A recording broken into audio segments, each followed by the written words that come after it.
Thank you so much, Wes. And now we will hear from a husband and wife team. And they are Leonie van Gelder and minor Lile. And they are from the TS Adyar. And they have a very special project that they are up to. And they are from the state where the good coffee is, in Washington State. And they have an organization that they've started since 1995 called Indralaya, right? Well, not exactly. It started in 1927. Oh. We've been there since 1995. Thank you for that clarification. And you have a theosophical retreat, and you are on Orca Island off the coast. And they are practicing theosophical community. So they are practicing theosophy where the rubber hits the road. So we will introduce them that way. Thank you. Thank you for that introduction. Minor and I are doing this presentation together, but I want you to remember the illusion of separateness. If it doesn't quite follow one thing from the other, remember at its heart, there's unity. I would like to start my presentation today with an exploration about a couple of the accomplishments of the Theosophical Society that Blavatsky mentioned in an article in the North American Review of August 1890.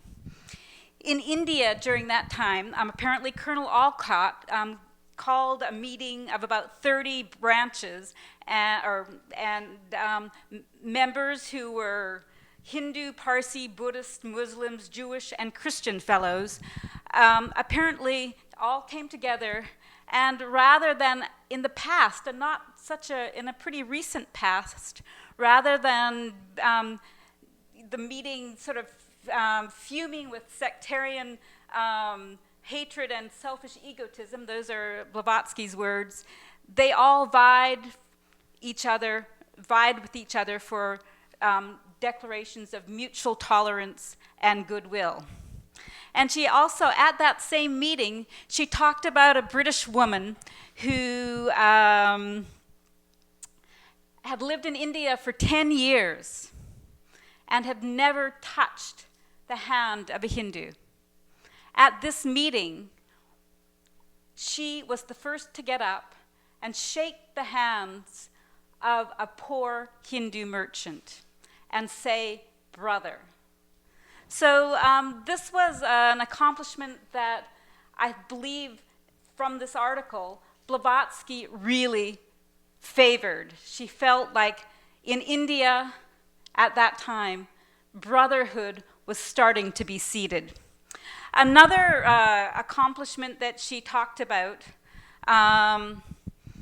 was or it was a project, really. It was in England. It happened apparently at this time. The article was written, published in 1890. She said in Europe, Theosophy had only started going really for a few years now, or 3 years now or something. And this project that she thought was wonderful was a home for the settlement of a first women's working club. I'm sorry, that's what it was called, a working club for women. In the past, these working clubs were sectarian, but they had a lot of theological doctrine that the people who attended them had to accept. Blavatsky said that this working club was free of all doctrine except brotherhood. She said that she described the building as bright and pleasant with papers and music at hand. It was not in a horrible slum, and the women were not treated as outcasts, which was the norm for such a project. A band of better educated sisters helped and guided. They did not control the evening's recreation. She described this project as being based on brotherhood alone, as I just said. Again, I think this project reflects many of the aspects of theosophical idea of social responsibility. It was based, again, I'll say it for the third time, on brotherhood and kinship. There was an atmosphere of freedom of thought. No control, a sense of control was not established. So there weren't some people in charge and they told you this is how it was, this is how it was. The women guided. And these were helper women. These were individuals that were members that, with their own hands, individually giving service to these women. And that's one of the things she's talked about also in that article that has been discussed already. And I always forget the name, I'm sorry. Let Every Man Prove His Worth. I sort of lose it in my brain. But anyways, she talked about the idea of service there, and she talked about the idea of actually, I'm sorry, this is from Key to Theosophy. She talked about how important it was to give individual service to people. It should be from your own hand, because what happens when you give it yourself individually, there's gratitude that grows from the heart, and the gratitude of those who are receiving service, that gratitude actually changes the person. And she said that, and she said, gratitude does more good to the man who feels it than to him for whom it is felt. And I think this scheme that I was talking about, this project in London for the women's home or club, really qualified for this individual service, because these women were there with these other women helping them. And in fact, Blavatsky donated £1,000 to that project herself, which makes me want to just digress a moment to talk about Blavatsky as a person, because I think that she was one of the founders of the Theosophical Society, and really she brought forth much of the wisdom of the perennial wisdom. And she was unique, as we know, a unique individual. She was filled with compassion. She was strong. Her life mission was dedicated to bringing forth Theosophy, this philosophy, because she felt that it could change human beings. And so I want to go back to the key of Theosophy a little bit, because in there she talks about the 4 links in the golden chain that can bind humanity into one family. These links are unity, universal causation, human solidarity, karma, and reincarnation. Herman and Wesley talked about all these things, and I think these are the solid bases of what Theosophy is about. And I believe that, I'm not going to go into them in detail, but I want to talk about a few of these things, a few of these links or aspects of these links that jumped out at me. For one, I believe that idea of unity and interdependence, really, the unity and interdependence of all life really reflects this whole question of social responsibility. We are one. As Blavatsky said, one person's action affects the whole. So we are one being, really, one substance, one texture, and whatever each of us does affects the rest. And in her idea of universal causation, she talked about the time, which is true today and it probably has ever been true. You have those who are poor and miserable, and you have those who are wealthy and indolent and apathetic. And these 2 extremes of being really are hooked together.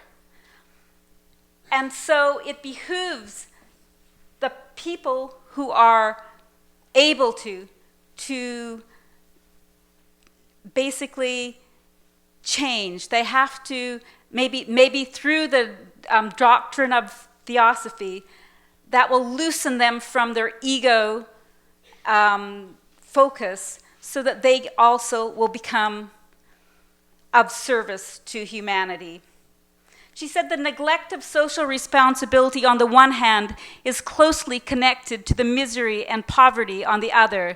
The individual cannot separate himself from the race, nor the race from the individual. The action of one reacts on the lives of all. Human solidarity is the natural outcome of this universal causation. And I think it's that human solidarity where we're aiming. And she also talked a lot, of course, this basic idea of karma. And I think that that's something she talked about in probably in the letter for Let Every Man Prove His Own Worth, as well as in most of her other writings. And she talked about karma because every single person is responsible for their own actions. The law of karma applies equally to all. And she felt that by understanding the law of karma and reincarnation, we could all recognize or get a sense of our human dignity. She felt that was also the case for a hardened criminal. And that the idea that the recognition that we are responsible, there are consequences to our act, would turn from evil and eschew it, or the hardened criminal would turn from evil and eschew it as it would a physical danger. So her idea was you have to accept karma and work with it.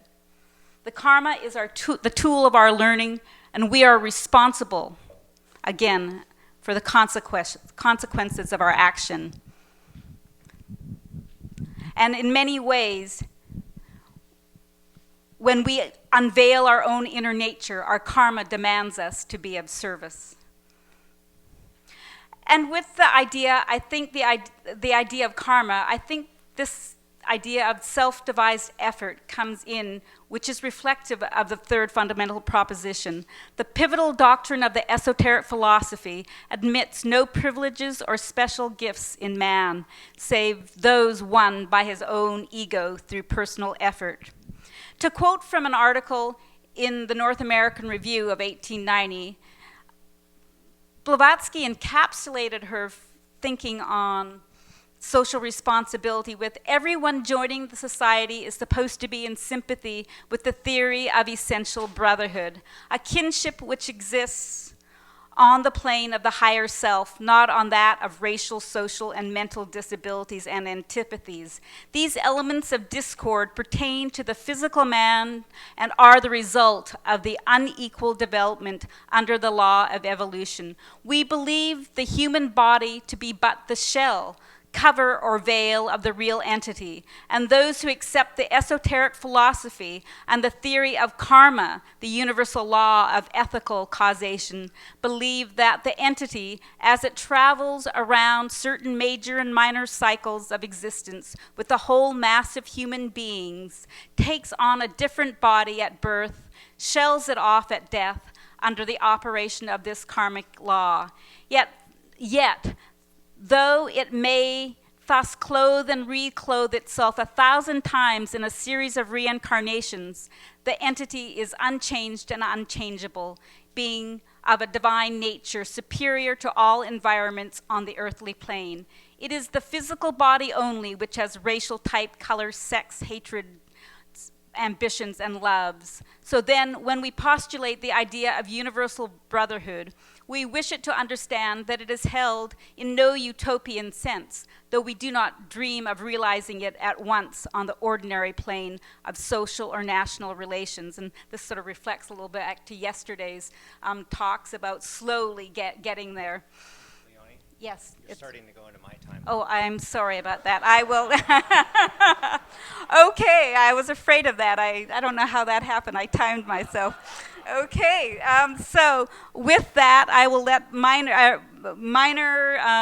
I will conclude and then give it over to Minor. To conclude, Blavatsky's vision of social transformation focuses on the idea of the spiritualization and self-transformation of individuals through the study and living of theosophical principles, and as a result, the doing of duty, a commitment to altruism, good works. She wrote that although charity work is not one of the objects of the Theosophical Society, it is a natural and necessary consequence of the affirmation of its objects. And the whole idea of working is to work towards the future of humanity and its evolution. Sorry. No need to apologize, I'm sure.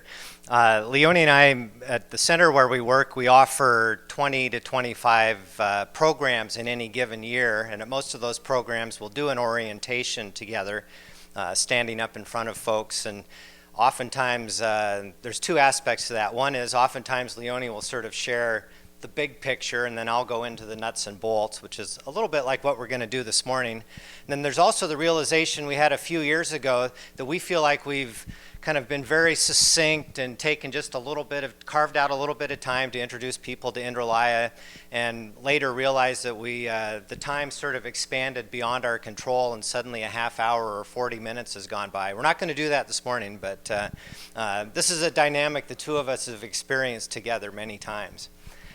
So for my portion of this morning's presentation, I decided to approach our shared topic by spending the available time that I had with the recommended reading, which is an editorial that was written for the November 1887 edition of Lucifer.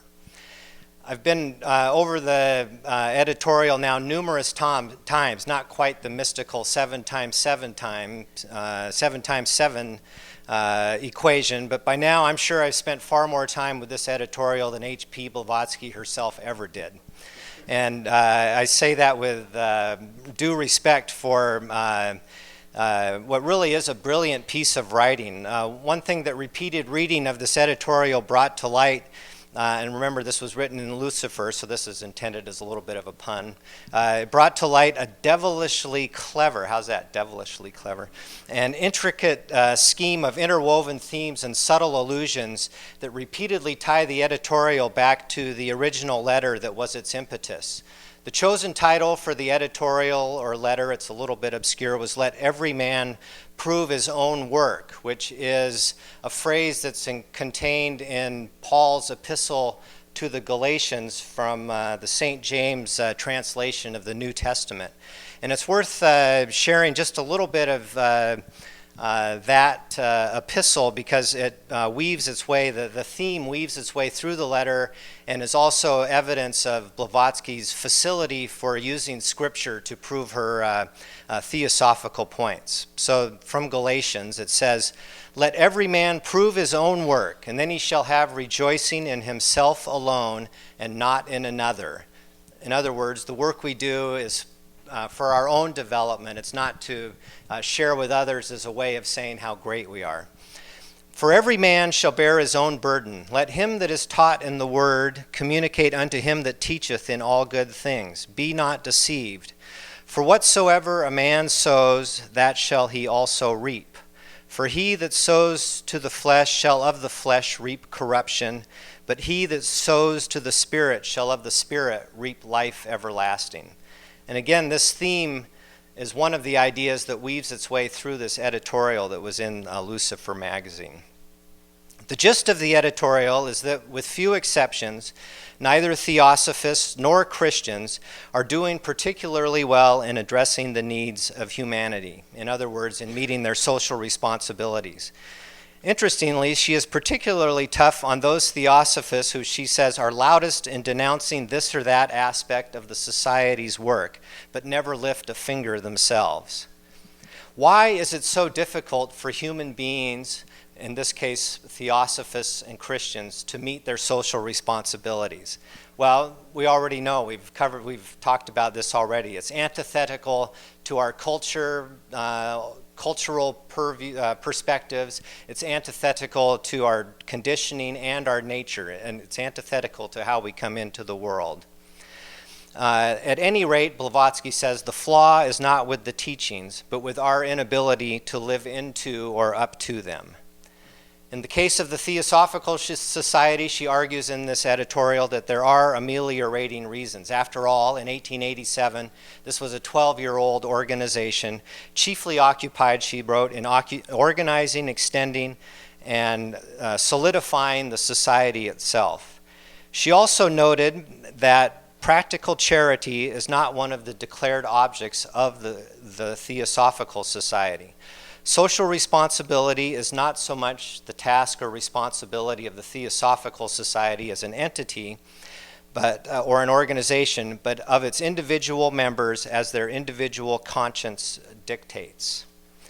In a sense, the social responsibility is implicit in the objects of the society, but is not an explicit goal of the society itself.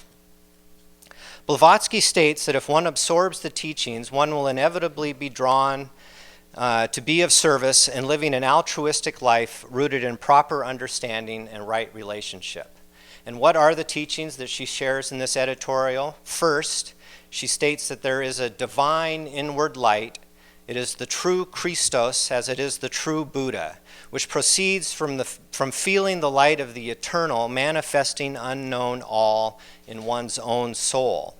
And this light can only be known by its works. And second, she states that Theosophy teaches the spirit of non-separateness and hence inculcates universal love and charity for all. Perhaps these are not the most compelling ways of expressing this, and they may be better stated elsewhere in her writings. Martin referred to what she says in the Key to Theosophy in his keynote last night. But it is this awareness of oneness which is the motivational bedrock from which the true theosophist proceeds. Motive must be rooted in right understanding to have efficacy. And as Wesley touched on, she then goes into the distinctions between religious, secular, and practical philanthropy, characterizing the work of theosophists as practical philanthropy. Every member of the society must be practically philanthropic to be a theosophist at all. The direct effect of an appreciation of theosophy is to make those charitable who were not so before. And when we get there, when a person reaches that point where they feel compelled to endeavor in some way to be responsible socially, they must recognize the daunting nature of the task. Without right understanding, it is far easier to do harm than good.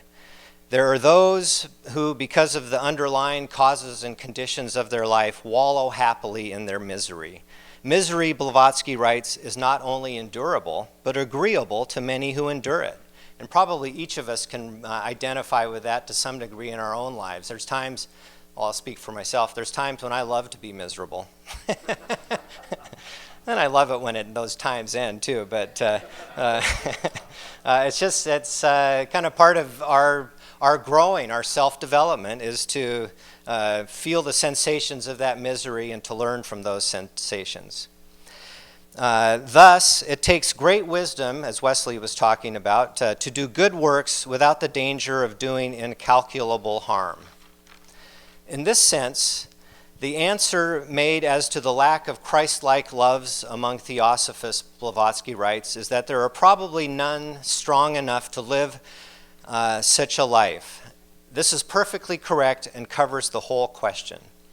For it is not the spirit of self-sacrifice or of devotion or of desire to help that is lacking, but the strength to acquire knowledge and power and intuition so that the deeds done shall really be worthy of the Buddha Christ spirit.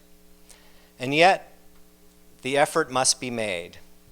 And here is an instance where Blavatsky, it's one of those instances where of this subtle weaving together, because she brings the editorial back to kind of the hidden secret in the title about reaping and sowing, and says that it is an inexorable law that the ground must be tilled if the harvest is to be reaped. So theosophists are obliged to work in the world unceasingly.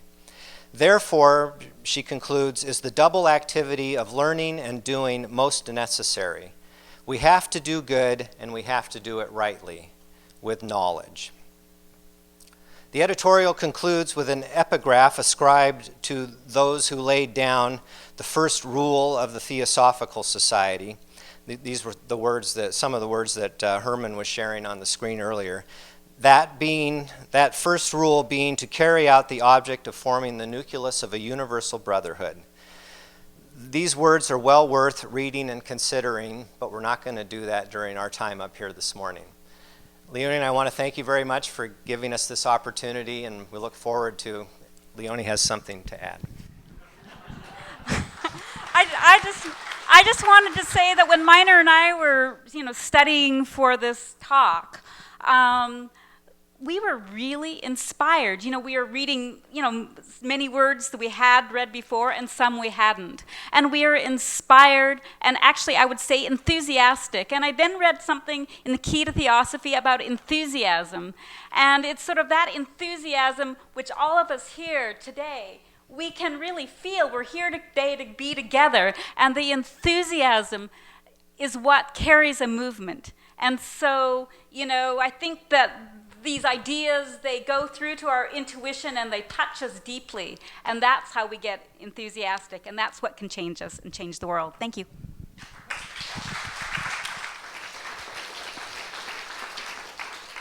I think we have time for some questions. Could we have the